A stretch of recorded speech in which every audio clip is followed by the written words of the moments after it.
Hello बच्चों, let's read the question.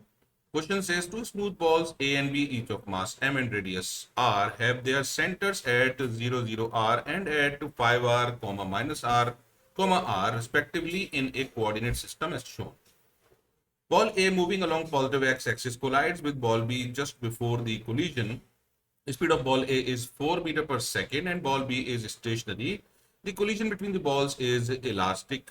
Coefficient of reflection during the collision is changed to 1 by 2, keeping all other parameters unchanged. What is the velocity of ball B after the collision?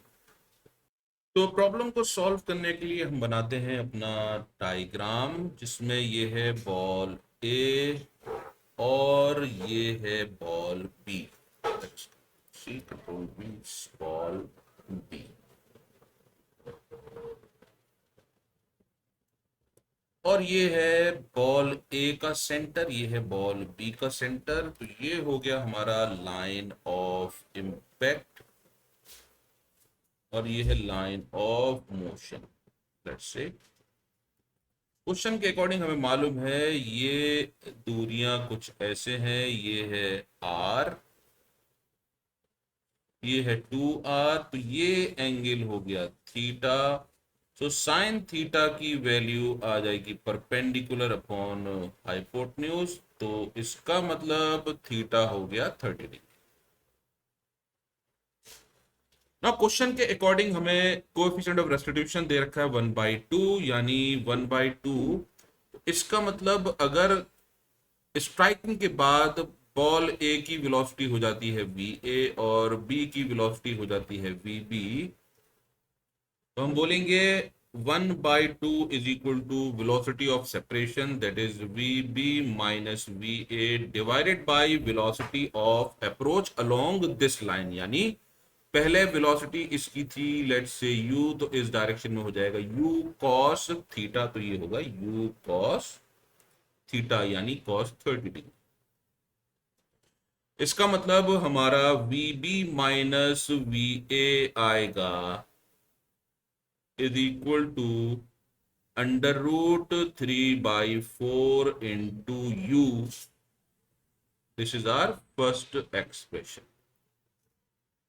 अब हम momentum को conserve करेंगे along the line of impact. तो हमारे पास momentum conservation से equation आएगी m into u cos theta is equal to m into v A plus m into v b. यानी अब हमारे पास दूसरी इक्वेशन आ गई V A plus V B is equal to u cos 30, that is under root 3/2u. This is our second expression. इन दोनों expressions को add करने पर हमें मिलेगा 2vb is equal to 3/4 √3u। यानी vb की वैल्यू आ जाएगी, u पुट करेंगे हम 4 मीटर पर सेकेंड, तो ये आएगा 3√3/2।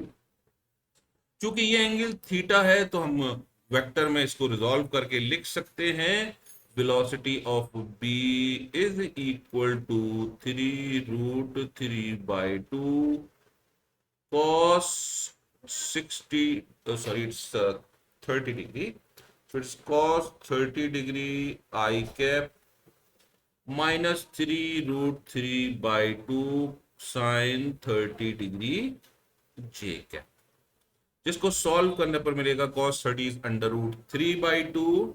तो √3/2 means it is going to be 9/4 I cap minus sin 30 1/2 है, तो ये हो जाएगा 3√3/4 J कैप, जो कि है हमारा answer number 2। I hope you understood the solution. Thank you.